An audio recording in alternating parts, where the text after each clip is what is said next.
Conversation with Michelle Jordan from the Arc of Indiana County is presented by First Commonwealth Bank, or by Marcus & Mack, a law firm representing injured people. Michelle will get the sponsorship credit right at least, right? Exactly. You have to do that. Yeah, you got to do that. Michelle, we had you on last month talking about a couple of different items. I want to focus today on something else that the Arc of Indiana County is involved in, and that is the Armstrong, Indiana County Special Olympics, and maybe focus our attention on that this morning. Is that okay by you? Oh, I would love that. Beautiful, beautiful, because the Arc of Indiana County is more than just a little bit involved in Special Olympics, aren't you? As well as becoming the executive director of the ARC, last May I became the new program manager for Armstrong, Indiana County Special Olympics. So definitely wearing a couple hats right now. But they have actually parallel missions, Todd, so that kind of was an easy fit. We're serving the same population. One is just, different in that we're doing sports, but it's all about advocacy and inclusion. So, yeah.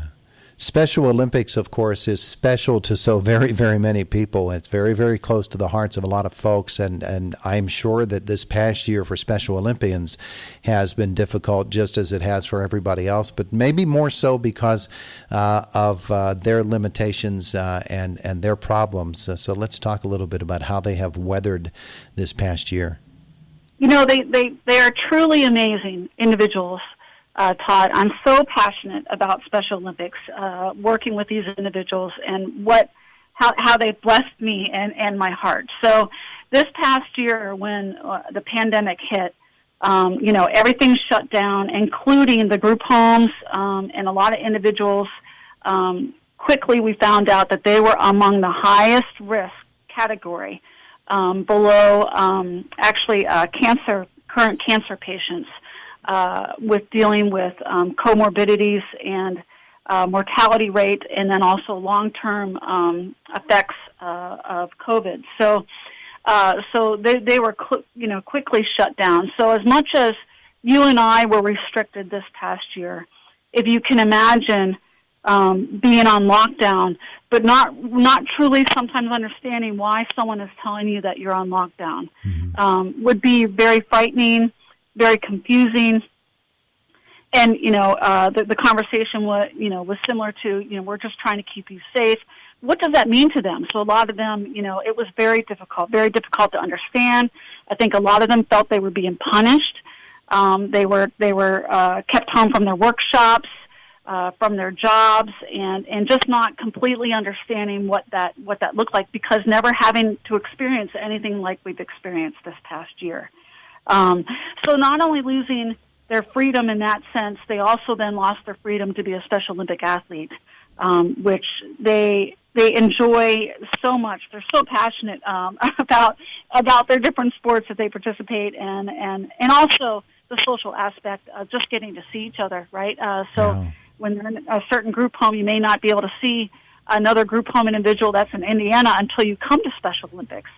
And so the social aspect of it is just so important for these individuals. So it has been a really trying year. But one of the things our program did early on is we made sure that the management team, our coaches, and our volunteers, that we reached out with phone calls either once a week or every other week with our athletes, connecting with them, as well as cards and letters during the spring and the summer to try to stay connected. And that did help a little bit. And then trying to think outside of the box, Todd, of how do we keep the athletes active during this pandemic. I developed an at-home fitness program that I mailed out to all the athletes, and the management team or coaches would call them on a regular basis to see how they were doing with this fitness chart. And at the end, they received a program T-shirt that we had made about staying home and staying safe for the program, and some gifts from the program. So they were thrilled about that, and we had a lot of athletes engage with the at-home program. I'm sure that as you move now forward into this spring, when there's more hope because of the vaccine and the numbers going down, and maybe a few more opportunities, that you are in the planning stages of some very special things. Yeah, so Matt Aaron, who's the CEO of the Special Olympics Pennsylvania, actually on February 29th, announced that Special Olympics is reopening to the athletes. They had some very definite restrictions of who could participate during fall and winter, which eliminated probably about 85% of my athletes with those restrictions. Those restrictions have been lifted, Todd, so we are now doing in-person spring training at the end of April, and it will be on the Hoodlebug Trail and then the Ford City Katanning trails, track and field, and we're only able to have a limited number of athletes at one training, but we will be following all the CDC guidelines. But they are so thrilled to get back to. Oh, yeah. And a big part of that is because I think Special Olympics realized the effect that it's had on our athletes' mental health, not being able to get together, not being able to be active together. It just was so detrimental that I think that they realized that, we need to do something. If we can do it safely, let's open back up. And a lot of our athletes are actually on their second vaccine, Todd. So I believe that we're going to be able to do that safely. Michelle Jordan is with us, the ARC of Indiana County, and also the program manager for Armstrong, Indiana County's Special Olympics. And there's a partnership with IUP involved in this too, isn't there? There is. So Special Olympics offers a campus IUP club.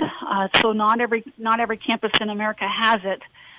So you have to get an advisor and then develop that club, get it approved through the university, and they just got that approved last. I believe it is this fall, in October. So it got approved, and Dr. Mariah Shields is our advisor for that program, and we have about 50 to 60 IUPers that are interested in being involved with the program, and we are so excited about it because, Todd, there's our group of volunteers, and there are universities across Pennsylvania that are directly involved with Special Olympics and open up their campuses freely for events, sports events. And we're hoping that down the line, Todd, that IUP will be one of those schools. So very exciting. Yeah, it really is, because you see when the IUP students get involved in it, and they don't have to be tremendous athletes. That's not what you're looking for. You're looking for people who are willing to spend time with these kids and to make them a very special time and a very special day. That you see how much it is a benefit to the IUP folks who get involved, and so that little partnership between IUP and Special Olympics becomes special in more than one way. Yeah, it's huge. Villanova every year has a huge fall fest, and Todd, they literally involve every student on that campus in the Special Olympics event. Can you imagine? So there's huge things on the horizon with IUP. I'm very excited about that.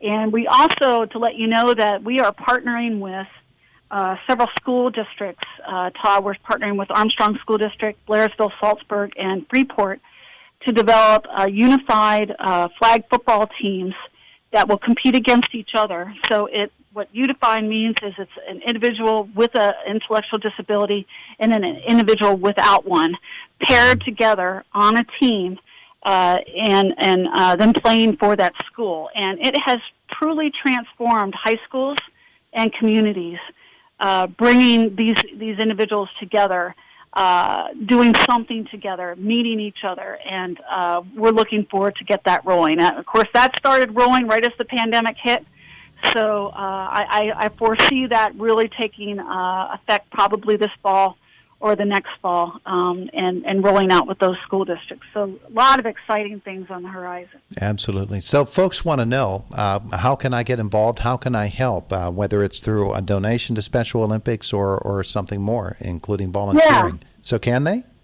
Yes, definitely. We just had we just finished up a fundraiser on Friday. That was our annual basket raffle that we actually did virtually online, but went very well. We raised over $1,200 for Special Olympics. But we are a nonprofit organization, Todd, as most people know, and there's no cost to the athletes. So we provide everything from the lodging, the traveling, equipment, uniforms, all free of cost to the athletes. So donations are what keep us alive. If you would like to donate to our local program, it's Armstrong, Indiana County Special Olympics, and it's P.O. Box 255, Ford City, PA, and that's 16226. And if you would like to volunteer, please reach out to me. I'm also the, as well as the manager, I'm also the volunteer coordinator, Todd. I wear definitely a couple of hats underneath that team thing, but you got to do what you got to do. But we definitely need coaches. We are short on coaches right now. We're probably short about 5 coaches. Mm-hmm. So please reach out, as well as I'm looking for an assistant manager too, Todd. So I could always use with a little bit of help. Reach out to me. You can email me at smile.included, that's all one word, at hotmail.com, or actually just call my cell phone number at 814-441-7981, and I'll walk you through that registration process. So. Smile.included at hotmail.com, is that right? Correct. Yes, that is. I love yes. it. I love it. Beautiful. Michelle Jordan, it's been a joy this morning. I appreciate you. You picked me up. Yeah. Well, I'm very passionate about this, Todd, and I'll tell you what, once you attend something that involves Special Olympics, you will never turn back. It grips you, and the love that you receive from these individuals, it just makes you a better person and warms your heart. So, I send that out to the community. Please get involved. We would love to have you. We also have a Facebook page, and we're developing a website as well. Beautiful. So look us up. Michelle, we're going to get you on again. We're going to talk about this a little bit more in the future and pretty soon, okay? And I would love to have an athlete come on as well, Todd, and just say hello to everybody. And be terrific. Yeah. We'll make it happen. Thanks so much for being with us this morning. Thank you, Todd. Have a great day, okay? Thank you, everybody. Bye-bye. Bye-bye. Wasn't that a nice conversation? Oh, I like that. It's Indiana in the Morning here on WCCS.